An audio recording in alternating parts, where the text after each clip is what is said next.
Hello everyone, welcome to Answer Kari. Today we are taking up GS paper 1 questions and starting with the first question, discuss the natural resources potential of Deccan Tribe. तो मैंने बता दिया कि Deccan tribe में क्या मिलता है, पहले कहाँ पर है, वो ब्लैक सॉइल है, रेगुलर सॉइल, फिशर है, फिर कैसे नेचुरल रिसोर्सेज है। तो black soil is fertile for cultivation, gold is found in Kolar field, mineral other minerals also found, coal, mica etcetera. metaphor for rock or बाकी सब rock has showcases the potential of textiles and marble industry. Western Ghats also has an abundance of species of animal and trees which are left to explore via tourism. Irrigation potential बहुत ज्यादा enormous है due to presence of Krishna Godavari basin and high water retentive zone. तो ये area था। मतलब हाँ, आपने direct लिखा है कि क्या नेचुरल रिसोर्सेज पोटेंशियल वो बोल रहा है। मतलब पोटेंशियल के टर्म्स में जो अनएक्सप्लोर्ड एरियाज है उसके बारे में बात कर सकते थे, क्योंकि उसने पोटेंशियल बोला है। तो जो नेचुरल पोटेंशियल जैसे एग्रीकल्चर हो गया, इकोलॉजी एनवायरनमेंट हो गया, रिसोर्सेज हो गया, रॉक्स हो गया, और उसका क्या क्या पोटेंशियल है बेसिकली बताना और चाहता क्या हाँ, क्रिटिकल मिनरल्स भी जो हैं, अगेन जैसे हम लिथियम रिजर्व्स हमें जम्मू एंड कश्मीर में जो मिले हैं, हम उसके अब एक्सट्रैक्शन की वायबिलिटी की बात करते हैं कि रिजर्व्स तो हमें मिल गए हैं, बट उसका हूँ। एक्सट्रैक्शन पोटेंशियल या इकोनॉमिक वायबिलिटी वाला पोटेंशियल जो है, तो अभी तक तो हाँ पोटेंशियल। ठीक है। डेक्कन ट्रैप का पूछा था तो आप हाँ, लिख देते हैं ये यहाँ तो पर हाँ, क्या डेक्कन दिक्कत ट्रैप है, का क्योंकि पूछा वहां है। पर हाँ वेस्टर्न घाट है, बहुत दिक्कत है एक्सप्लोरेशन का। तो हम्म। वैसे टाइप मैंने देखा थोड़ा हाँ, सा। मतलब ऐसा कुछ जो ठीक। वहां पे मतलब प्रेजेंट है, बट उसको अंडरमाइन करने के लिए जो है वहां वहां पे प्रॉब्लम है। हम्म जैसे कि शेल गैस की बात कर सकते थे कि पोटेंशियल तो हम्म। है, बट स्टिल अभी वहां पे काफी काम करना रहता है। नेक्स्ट पे चलते हैं। फिर explore and evaluate the impact of work from home on family relationship. तो मैंने बताया कि कोविड-19 में वर्क फ्रॉम होम कॉन्सेप्ट पढ़ा है और इम्पैक्ट कैसे है। तो दो इम्पैक्ट है, नेगेटिव पॉजिटिव टिप्स। तो हम्म। मैंने बताया कि पहला इम्पैक्ट है कि फैमिली टुगेदर करते हैं, reduces cost of expenditure, it promotes family culture along with the older generation, getting along with older generation. Children grows up in a good human values अगर they learn lot from the parents. However, there are some negative aspect. पहला है कि dual burden of women towards the family and work develop affecting mental health. दूसरा कि patriarchal mindset joint family वो एक issue होता है। फिर lack of mobility उसे ideological और mental cocoon हो जाता है, thereby leading to the family food. Hence, hybrid model after the COVID lockdown is तो हम्म। यहाँ पे थोड़े और पॉइंट्स आ सकते थे मेरे हिसाब से। मतलब बोल रहे एक्सप्लोर एंड वैल्यूएट करना है क्या इम्पैक्ट है वर्क फ्रॉम होम का ऑन फैमिली रिलेशनशिप, उसने खाली बात करी है। तो ठीक है, इसमें इसमें आपने क्या लिखा, पहले लिखा आपने पॉजिटिव इम्पैक्ट्स ऑन फैमिली, तो मेक्स फैमिली टुगेदर, ठीक है, इमोशन स्ट्रेस डील करने में। फिर क्या है, reduces the cost of expenditure like separate rent. तो ये तो आप नहीं बोल सकते, वो तो फिर इंक्रीज भी कर रहा है एक्सपेंडिचर, जो इलेक्ट्रिसिटी एक्सपेंसेस है वो सब तो इंक्रीज भी हो रहा है ना एट द सेम टाइम। तो promotes family culture specially getting along with the older generation. तो ये आपने मिक्स करके लिख दिया, इसी पॉइंट में क्यों लिख दिया इसको। फिर children they grow up in the family who is time to, क्या लिखा है आपने, time to spend, they spend learn lot मतलब from the time. Parents at home. ठीक है, मतलब थोड़ा रीफ्रेज कर सकते थे वर्ड्स, और अच्छे वर्ड्स लेके आ सकते थे, मैं ये बोल सकती हूँ। देन आपने नेगेटिव इम्पैक्ट के बारे में बात करी, डुअल बर्डन। तो डुअल बर्डन शेयरिंग तो मेरे हिसाब से एक पॉजिटिव आना चाहिए ना, कि डुअल बर्डन शेयरिंग हुई है, क्योंकि both male and female they were working from home, तो शेयरिंग ऑफ बर्डन हुआ है, ये बोल सकते हैं। आपने इसको नेगेटिव में क्यों लिखा है, कि आपने क्या बात करी कि वुमेन के ऊपर ही सारा प्रेशर या स्ट्रेस आ गया है। वो तो अब इंटरप्रिटेशन हाँ। बात है। हम्म। Issue of patriarchal mindset, joint family, lack of mobility outside lead to ideological mental cocoon, thereby leading to family fight। हाँ ये है। हाँ, ये बोल सकते हैं कि इंक्रीज स्क्रीन टाइम की वजह से जो भी है हेल्थ के ऊपर भी इम्पैक्ट्स आए हैं, तो उसकी वजह से ऑब्वियसली जो फैमिली पे फैमिली का क्वेश्चन, रिलेशनशिप है उसके ऊपर। फैमिली रिलेशनशिप सब बहुत वो था, हाँ, क्योंकि इसने मतलब कि खाली फैमिली रिलेशनशिप के फैमिली अराउंड ही घूमना था रिलेशनशिप के इसको। बारे में बात करनी है, वरना इस पे हेल्थ के हम्म, ऊपर भी और काफी सारे पॉइंट्स आ हाँ जाते हाँ, हेल्थ हो जाता है, बाकी बहुत चीजें होती हैं। है। फिर growth of tier 2 cities related to rise of new middle class with an emphasis on culture of consumption. How is बताना बेसिकली, तो मैंने बताया कल्चर ऑफ कंजम्पशन कैसे इंक्रीज हुआ डाइवर्स फील्ड में, IT service, E shopping, food delivery, OTT platform, night out, food fast food, तो मैंने बताया कल्चर ऑफ कंजम्पशन कैसे चेंज हुआ। फिर मैंने बताया कि it has emerge to rise of this has emerge with the rise of tier 2 cities in a country, as IT industry India में जहाँ पर है, फूड लाइक पुणे, जहाँ माइग्रेशन होता है different cities with, it has given to the rise of affluent middle class culture. Increase in immigration to foreign countries like USA and UK have transformed the mindset of Indians living in tier 2 city. Of it, they are more demanding, more picky with service and lifestyle around the globe.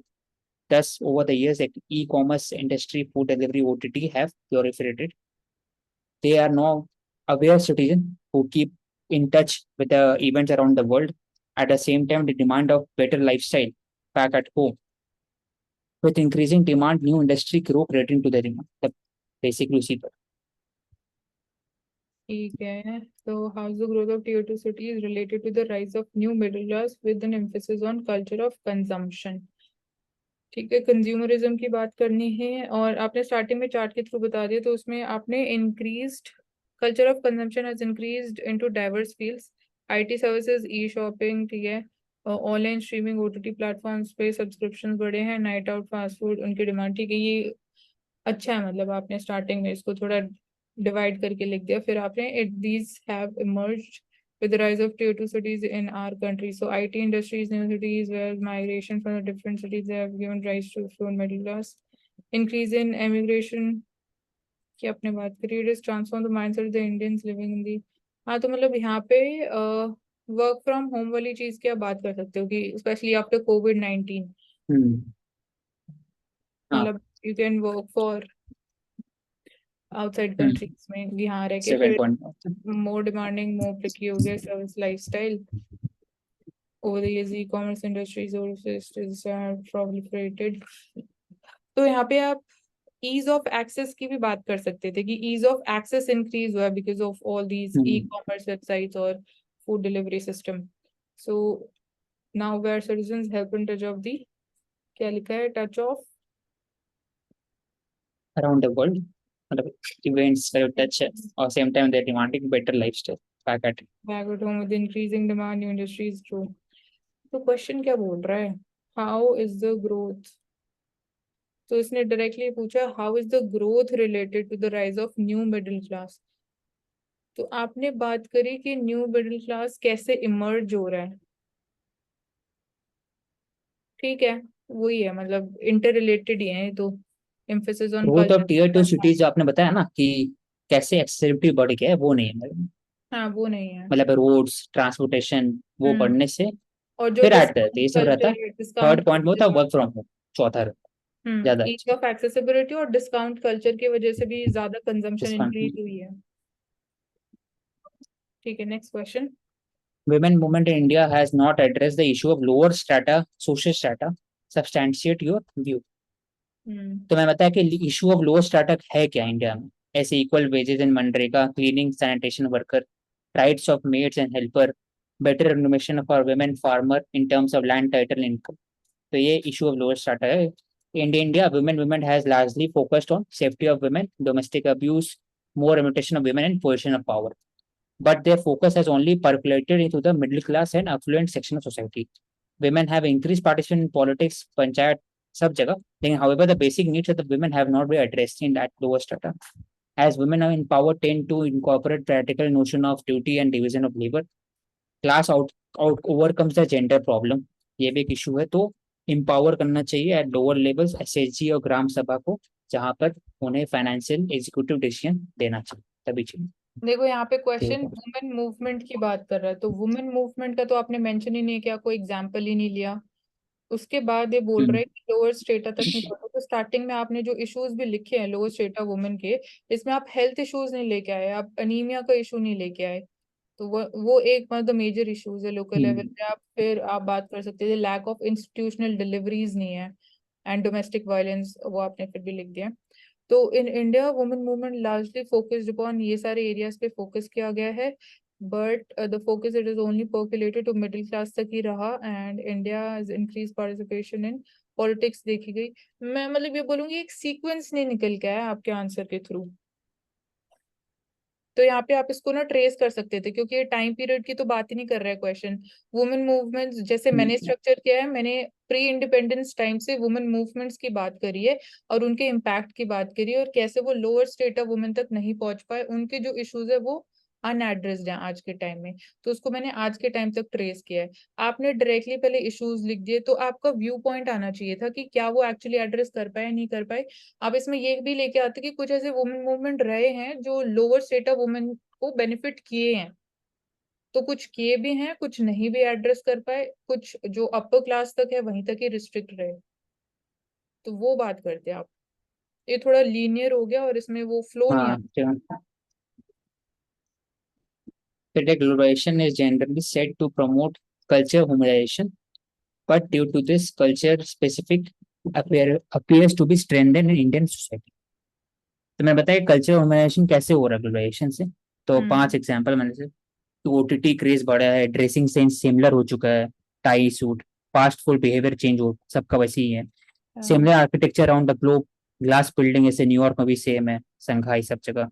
English language becoming the daily language of the communication, ये humanisation है। फिर मैंने बताया कि India में cultural specificity वो strengthen हुआ है कैसे, इंडियन फूड जो है वो becoming more popular across the world, Indian festival जैसे छठ पूजा करवा चौथ इज टेकिंग प्रोमिनेंस, और Indian way of dressing style, yoga, it has been practiced in India due to the cosmopolitan society in tier 1, tier 2 cities. India's story of freedom struggle, diversity is taking prominent example RRR Netflix में, और जैसे jute bag का uses, Indian artisan production handicraft वो भी बढ़ रहा है कि ये सब मार्केट ग्लोबलाइजेशन का, तो इंडिया का। देखो एक एस्पेक्ट तो आपने एड्रेस किया कि कल्चरल होमोजेनाइजेशन प्रमोट किया जा रहा है ड्यू टू, मतलब हो रहा है ड्यू टू ग्लोबलाइजेशन। ये फिर आपने क्या है second, but due to this cultural specificity appear to be strengthened in the Indian society. तो ये एक एस्पेक्ट हो गया। अब इसको आप और आगे लेके जाते कि ऐसा नहीं भी हो रहा है, मतलब ये चीज तो हो रही है जो क्वेश्चन बोल रहा है वो आपने लिख दिया है, बट ऐसा नहीं भी हो रहा है कुछ एरियाज में, तो वो भी लिखते। नहीं वाला तो पहली वाला है ना, ये नहीं नहीं हो नहीं, रहा है, मतलब कल्चर कल्चरल होमनाइजेशन हो रहा है बेसिकली। होमोनाइजेशन बाय ग्लोबलाइजेशन कैसे हो रहा है, ये तो आपने लिख दिया हाँ। ना चार्ट के थ्रू। तो चार्ट के थ्रू समझ में आ गया कि कैसे हो रहा है वो।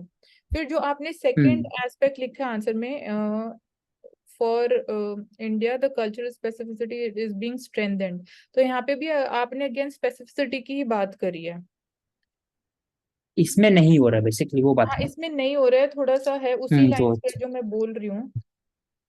ठीक है, ट्रेडिशनल लैंग्वेज जैसे हो गया वो उनका। जैसे मैं डाइवर्सिटी की बात करते कि हम्म वो वहां पे होमोजेनाइजेशन कुछ ऐसे एरियाज है जहाँ पे नहीं हो पाया, वहां तक ग्लोबलाइजेशन का इतना इम्पैक्ट नहीं हुआ है। वो सोचना पड़ेगा हम्म वहां पे और हम क्या लिख सकते हैं, बट ये वाला एस्पेक्ट भी मतलब आ सकता है। ये तो जनरल पॉइंट्स लिख दिए आपने यहाँ पे, जो स्पेसिफिसिटी वाले उसमें लिखा है स्ट्रेंथन हुआ है, स्ट्रेंथन कैसे हुआ है वो लेके आते कि ग्लोबलाइजेशन के थ्रू कैसे वो स्ट्रेंथन हो पाया है। ये तो आपने लिख दिया कि ये स्ट्रेंथन है, मतलब यहाँ पे स्पेसिफिसिटी देखने को मिलती है। तो ग्लोबलाइजेशन वाला एलिमेंट तो है, बट उसको वो कनेक्ट करते हैं कि कैसे हो पाया ग्लोबलाइजेशन की वजह से कुछ कुछ पॉइंट्स में। जैसे हाँ यहाँ पे तो आपने ठीक लिखा है कि ये आर वाला और जो एंटरटेनमेंट इंडस्ट्री वाला पॉइंट है। ठीक। ये वाले क्वेश्चन में women's movement in India it is not address the issues of women of lower strata, इस पे सब्सटैंशिएट करना था, तो मैंने डायरेक्टली स्टार्ट किया फ्रॉम प्री इंडिपेंडेंस टाइम। हमने देखा कि जो वुमेन मूवमेंट थे देवर more aimed at social issues like जो सती, seclusion of widows and child marriage. So these were led by prominent personalities, but laws were implemented. But उसके बाद भी हमें balanced impact ही देखने को मिला of all these efforts, and they could not penetrate deeper into deeper pockets. फिर post independence में focus जो था वो shifted to the social issues of equal rights, justice, gender equality. They were more restricted to the higher classes, जो lower social strata था they were still dealing with poverty, unemployment and farming distress. But at the same time कुछ benefits भी देखने को मिले post independence in terms of जो political representation था, वहां पे we had the 73rd constitutional amendment act, and gradual shift हमें देखने को मिला in cases of education promotion to the girl child, जहाँ पे enrolment ratio started rising primary education में, साथ ही साथ मिड डे मील ने भी हेल्प किया in terms of dealing with hunger. So again वो लोअर स्टेटा को ही टारगेट कर रहा था। So with the beginning of 21st century हमने एसएचजी जो सेल्फ हेल्प ग्रुप मूवमेंट्स था दैट गेन मोमेंटम, तो वहाँ पे वुमेन एम्पावरमेंट वाली जो चीज थी वो और स्ट्रेंथन हो गई, फॉर्मल क्रेडिट अवेलेबिलिटी इंक्रीज हो गई, फाइनेंशियल इंडिपेंडेंस के साथ हमने देखा कि women they were embolden at the lower state also and they gain decision making power for their own self growth and family. So of late कुछ major issues still exist करते हैं, तो ये माइक्रो लेवल की बात करी, lower level की like anaemic women and lack of institutional deliveries and domestic violence. Then me too movement जो हुआ वो अगेन वो भी रिस्ट्रिक्टेड था अपर क्लास तक ही, but it attracted attention more towards women safety and harassment. And अपने आप में लाइक मी टू मूवमेंट भी इतना ज्यादा सस्टेन नहीं कर पाया अगर वो स्टिल अपर क्लास तक ही रिस्ट्रिक्टेड था तब भी। सो हम कहीं ना कहीं बोल सकते हैं कि मिक्स्ड रिजल्ट्स हमें देखने को मिले in terms of women's movement in addressing the issues of lower strata women. तो थोड़ा इस तरीके से मैंने इसको स्ट्रक्चर किया है, ट्रेस किया है इन अ वे, और फिर बात करी है कि क्या बेनिफिट्स हुए, क्या नहीं बेनिफिट हो पाया, क्या इशू स्टिल एग्जिस्ट किए उसके बाद भी। हाँ ठीक है, आपने बताया ट्रेस किया इसको।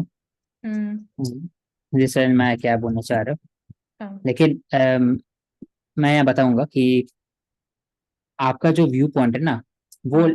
एक तो कंक्लूजन में है कि मिक्स्ड बैग है। हम्म। तो मेरे अनुसार अगर स्टार्टिंग में बताते कि मिक्स्ड बैग है कैसे, तो प्री तो पोस्ट प्री इंडिपेंडेंस बताते, उसके अंदर पैराग्राफ के अंदर बता देते थे पोस्ट इंडिपेंडेंस और 21st सेंचुरी, ये आपने पैराग्राफ में आप बोल रहे हो जो मेरा व्यू सेम। पॉइंट है मैं उसको स्टार्टिंग इंट्रोडक्शन में लिख देती।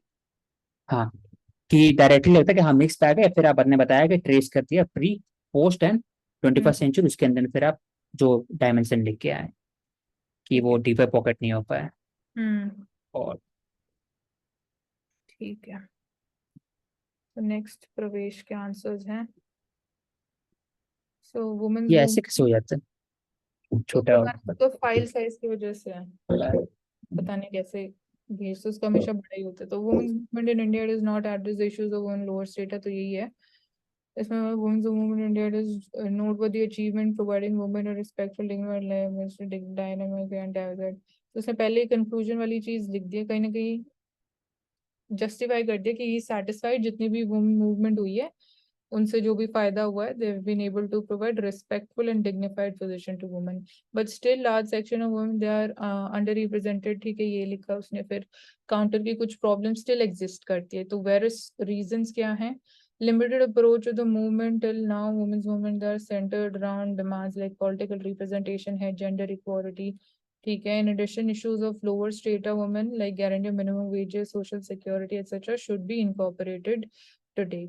Then there is lack of inclusivity नहीं देखने को मिला। Major movements they leave representation of the elites, educated and upper class women lies either minimal or minuscule representation of women who are poor।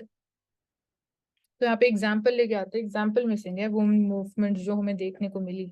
बाकी उसने जो एक्सप्लेन किया वो अच्छे से किया है, मतलब समझ में आ रहा है वो क्या बोलने की कोशिश कर रहा है। सिंपल लिखा है उसने, enable in challenging the patriarchal mindset led discrimination in like accounting household women. So today time is to have a broader base and inclusion to work for women's emancipation from, बस मेरे को इसमें examples missing लग रहे हैं। बाकी जो उसने लिखा वो समझ में आ रहा है क्या बोलने की कोशिश कर रहा है, एग्जाम्पल्स और इंक्लूड कर देता वो मूवमेंट के, तो और अच्छा हो जाता क्योंकि क्वेश्चन बोल रहा है उसी के बारे में। हाँ, मेरा भी ठीक है। एग्जाम्पल होना चाहिए था। हम्म। Globalization generally said to promote the cultural homogenization, तो इसमें it has strengthened the specific areas also. So interconnectedness, mutual intermixing is a way of living in belief system, dressing, food, customs.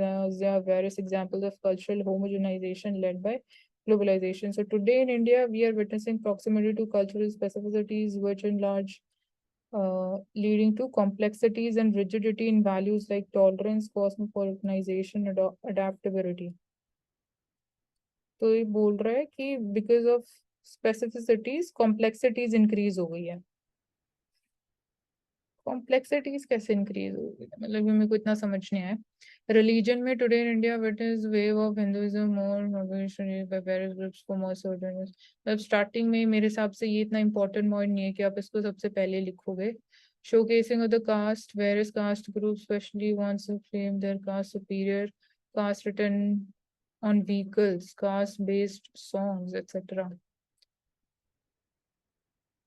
Politics getting synced with the cultural specificities, examples of pujas and special visits to shrines before the, ये थोड़ा political नहीं लिख दिया उसने, थोड़ा बहुत मेरे को ऐसा लग रहा है तीनों points religion, caste और फिर politics के बारे में लिखा है। We have to remember that the cultural specificities they should only be enjoyed to an extent that does not hamper the social cultural fabric of the Indian। और एक element तो देखिए इसमें ऑर्गेनाइजेशन वाली इसमें बात करी। हाँ, पहला जो लिखा है ग्लोबलाइजेशन से कैसे प्रमोट किया जा रहा है कल्चर ऑर्गेनाइजेशन, वो मिसिंग है इसमें। हाँ, और दूसरे वाले में लिखा है कल्चर स्पेसिफिसिटी जो स्ट्रेंथन स्ट्रेंथन हो रहा है। तो इसका दो एरियाज है, तो एक तो ये थोड़ा सा नेगेटिव एरिया है जो इन्होंने लिखा कि हाँ कुछ एरिया में, कैसे एग्जांपल है कास्ट ऑन व्हीकल, ठीक है वो सब लोकल बेस्ड एग्जांपल है। लेकिन जो एक और अच्छा एग्जांपल है योगा का, कि कैसे अब योगा प्रमोट होने से कैसे वो योगा हो गया या फिर फूड हो गया, क्लोथ्स हो गया, वो लेके आते, हाँ, मूवी जैसे हो गया, खादी हो गया, वो clothes। पॉजिटिव चीज हो गया।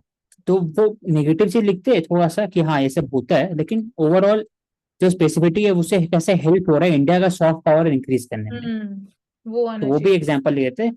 तो एक ओवरऑल कि लास्ट में आपने लिखा ना कि ये करना चाहिए, should only be enjoyed to an extent that does not hamper social culture fabric society, तो पता ही है ये करना ही चाहिए। और साथ वो पूछा नहीं है बेसिकली हाँ, वो कि क्या उस सोसाइटी में। हाँ, तो एक पार्ट ऑफ क्वेश्चन का एक ही पार्ट में आपने किया है हाँ, इसको। ठीक है। सचिन और आंचल, आप लोगों को कुछ बोलना है? What are your reviews, kindly share. Basically ये कि थोड़ा पॉजिटिव साइड्स आ जाती है और तब थोड़ा ठीक कर सकते हैं।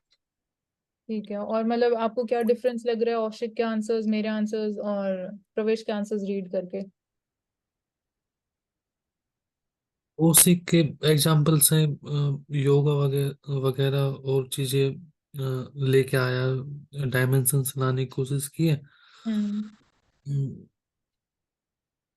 बेसिक एड्रेस को भी शो करते हुए आगे बढ़ सकता था। और आपका आंसर देखा था ठीक था, वो अच्छा था। ठीक है, आंचल।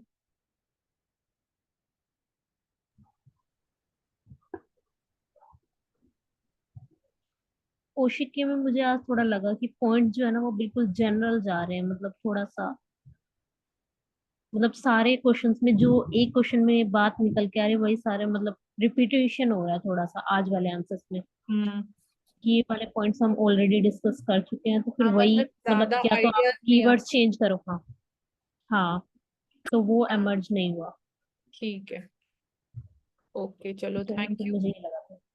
Oshik, you can close it now. If you want to add up something, you can add. Okay, नहीं ठीक है, okay, thank you everyone, we will take up next set of question tomorrow.